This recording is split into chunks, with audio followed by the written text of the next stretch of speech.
Hello everyone, welcome to this new video. So in this video we are going to discuss the relationship between unit step and unit ramp function. In the previous sessions which we have discussed, the relationship, how it is obtained, the unit step and unit ramp functions, how they are obtained, and how with what factors they are interrelated to each other. Okay, so again, those who have not seen my previous video of unit step and unit ramp function, deeply I have explained it in my previous videos of unit step and unit ramp functions. So please go and watch it. And again, the introduction to this Laplace transform module 4, again that video is also available in our channel. Other modules of network analysis also it's available in our channel. Please do go and watch it, those who have not watched it. Okay, so let's get to the class today. Relationship between unit step and unit ramp. Okay, let us see the relationship part. Okay, first write the definition part of what is unit step and unit ramp. Unit step is represented as u of t, and it is given as the value is always 1 for all the values of t greater than or equal to 0, and it is 0 for all the values of t less than 0. And a unit ramp r of t is equal to t for all the values of t greater than or equal to 0, and it is 0 for all the values of t less than 0. Okay, now how they are interrelated to each other, that is, if we differentiate r of t with respect to t, what we would be getting?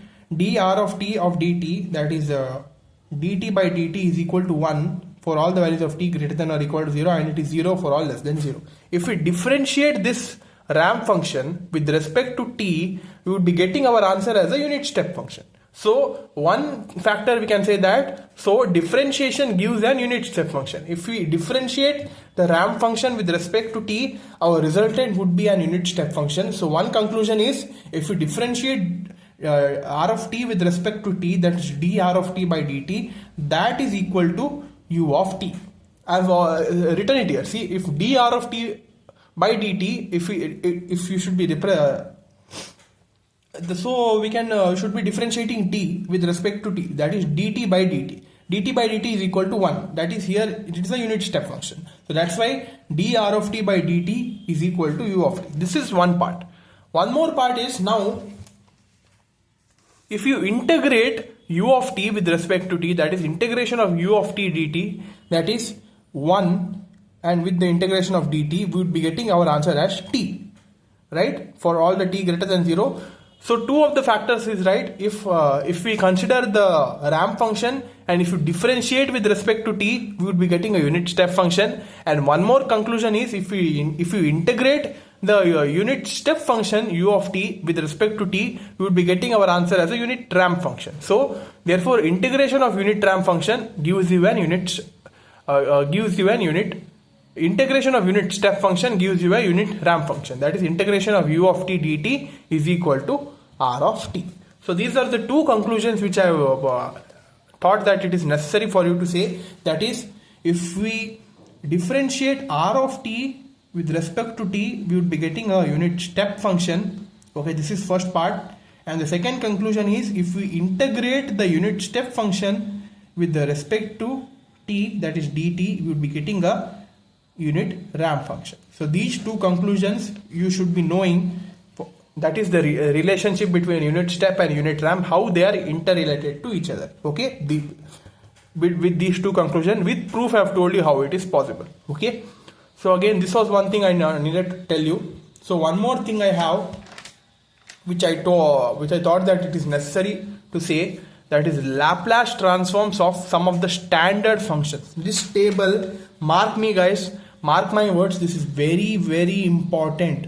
Okay, this table, you should be by hearting these formulas if you cannot understand, because this table is very important. We have some of the functions f of t and its Laplace transform, because we are going to use this in the problems which are going to discuss it in the later part.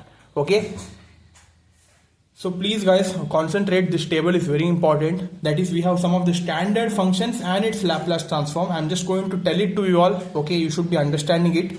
And if you cannot understand how it is related, so you should be by hearting, because you don't have any other choice.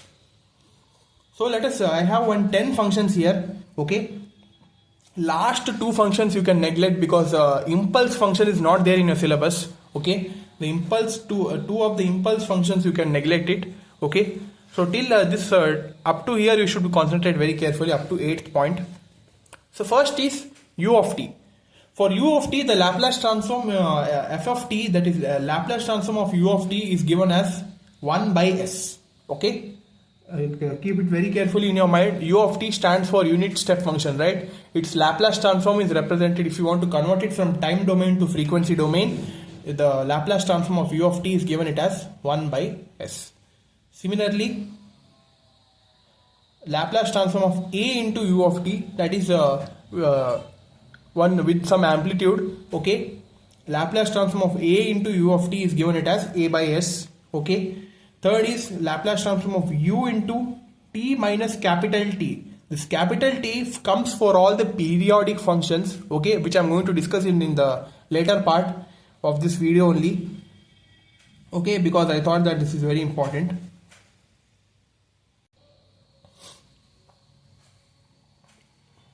This t comes for periodic functions and it is given it as e to the power minus ts divided by s.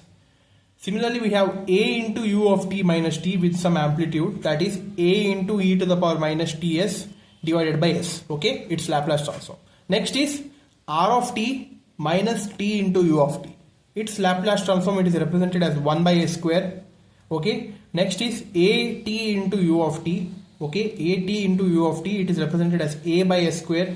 Okay, next is r of t minus t. Okay, or simply we can write it as t minus t into u of t minus t, it is given it as e to the power minus ts divided by s square. Next is a of t minus t into u of t minus t, it is given as a e to the power minus ts by s square. Okay, so these are the 8 important f of t functions and its Laplace transform, which you should be remembering. Okay, this table is very important. So related to this functions only we are going to solve problems so that you would be very clear. Okay, so now we have 2 problems where you should be obtaining the Laplace transform. Okay, obtain the Laplace transform for the gate function shown in the figure below, because they would be giving you one graph and here they are not telling us to write in terms of step functions or ramp functions, which they are telling us to obtain the Laplace transform. Okay, yeah, so again we have one simple graph here. This is the problem. For this graph you should be obtaining the Laplace transform. Okay, f of t versus t graph. Here we can see that the amplitude a is equal to 1. Okay, it starts from here and from this point it is equal, it's given it as there, it is equal to t. Okay,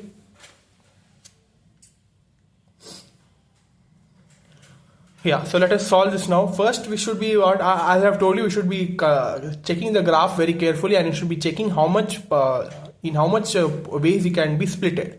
First thing is from point 0 till point 1 we can say that this is one step function. So that's why first I have written that step function graph here, that is f1 of t.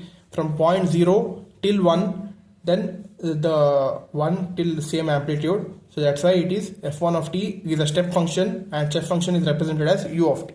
Similarly now we can see that from point t it is coming down to, from 1 it is coming to 0. So we can say that it is a negative step, right? So that is 1 plus dash is equal to 0 minus 1. So a negative step with amplitude minus 1, a equal to minus 1. From point t it is coming to 0. So that's why from here I am drawing one amplitude of minus 1 and then it is constant. So I am drawing it a straight line. Okay, it is divided into 2 plots. Now f1 of t is equal to u of t. f2 of t is equal to minus u of t minus t, because this is a delayed negative step. This is a negative step, also it is a delayed step, right? So that's why it is minus u of t minus t, right? So now we know that this graph is the addition of these 2 graphs. So that's why f of t is equal to f1 of t plus f2 of t, u of t minus u of t minus t. Now we should be taking Laplace transform on both sides, since they have told us to find the Laplace transform of f of t. So we know that Laplace transform of f of t is equal to f of s. So L of f of t is equal to Laplace transform of this whole term, L of u of t minus u of t minus t. Split this, that is Laplace transform of u of t minus Laplace transform of u of t minus t. So what is Laplace transform of u of t according to this table? It is 1 by s, right? So that's why I have written it as 1 by s here, minus Laplace transform of u of t minus t. That is here u of t minus t. That is e to the power minus ts by s. That only I have written it here, e to the power minus ts by s. Okay. So that's why f of s would be here in this both the cases also 1 by s is common. I have taken 1 by s common, and whatever the terms are left, that is 1 minus e to the power minus ts. And this is the Laplace transform, and this is our final answer for this simple problem. Okay. Hope this is clear how to solve. So let us see one more problem and conclude this session. Obtain the Laplace transform of a sawtooth waveform shown in the figure. Again, they have not mentioned the amplitude value, but they have given it as A. Okay. And this is the T point, and this is the complete plot here. So you can see this, conclude that this is one ramp function with the slope of A, and from this point it is coming down. Okay. And this is a mix of a ramp as well as step. Okay, till now we have not seen the mixture of step and ramp, right? So this is that problem. So first thing is a ramp function, first plot, that is f1 of t, mark it. This is a continuous ramp. I've told you, right? Ramp is always a continuous. We cannot stop it. In order to stop it at one point, you should be drawing one negative ramp in order to make it a zero, right? That also I've told you. So that's why if you want to stop it at this point, you should be from this point you should be drawing one negative ramp so that this should be equal to 0.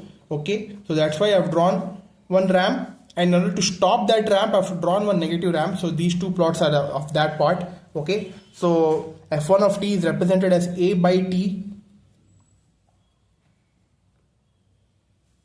t into u of t. Why it is a by t? Because of the slope. Okay, the slope is a, and since we don't have any values for these two, so that's why slope is represented as a divided by t, right? So that's why a by t into t of u of t, that is f1 of t, and f2 of t is minus a by t into t minus t. That is, since it is a delayed negative slope, negative ramp, so that's why it is t minus t into u of t minus t. Okay, next is f3 of t. That is, you can see that at this point now it is constant, but you can, if you see in the question, it is coming down. So there is a negative step as well. Okay, it is constant. From constant it is coming down from the same point. So that's why from the same point, that is t, we should be drawing one from a, it is coming down to 0. So that's why we should be drawing one slope of minus a, one amplitude of minus a to if you want to come it to 0. That is a negative step, delayed negative step. So that's why f3 of t is equal to minus a u of t minus t. So these three functions, it is represented like this. So again, f of t is equal to f1 of t plus f2 of t plus f3 of t. Add these three things together, take the Laplace transform on both sides. Okay, so L of f of t is f of s. So Laplace transform of a by t, t into u of t, that is a t into u of t, it is a divided by s square. So in place of a, what we are having, a by t, so a by t divided by s square. Then we have minus a by t, t minus t into u of t minus t, that is, if of this form, a into t minus t, u of t minus t, its Laplace transform is a into e to the power minus ts by s square. So in place of a, I have written it as a by t, e to the power minus ts by s square, minus a u of t minus t. That is, a u of t minus t is given it as a e to the power minus ts by s. That is, I have written it a e to the power minus ts by s. So in this case, in all the three, in all the three terms, a by t divided by s square is common. In this it is not common, so what I have done is I have multiplied here s, a t, okay, here st. So we are getting a by t divided by s square common, 1 minus e to the power minus ts minus st e to the power minus ts. So this is our final answer. A by this t, I am bringing it down here. F of s is equal to a by ts square into 1 minus e to the power minus ts minus st e to the power minus ts. So this is our final answer for this problem. Okay, like this you should be solving the problems, analyzing it and solving. Hope this is clear. Like, share, subscribe to our channel. Please, if you have any queries or any doubts, you can comment down. Comment section is all yours. If you are not understanding it, I'm going to do one more session for you all, because This is very important and very tricky. You should be understand. If you understand, you can solve these problems very easily. Okay. Yeah. So that's all for this session, guys. Thank you. We'll see you in the next session.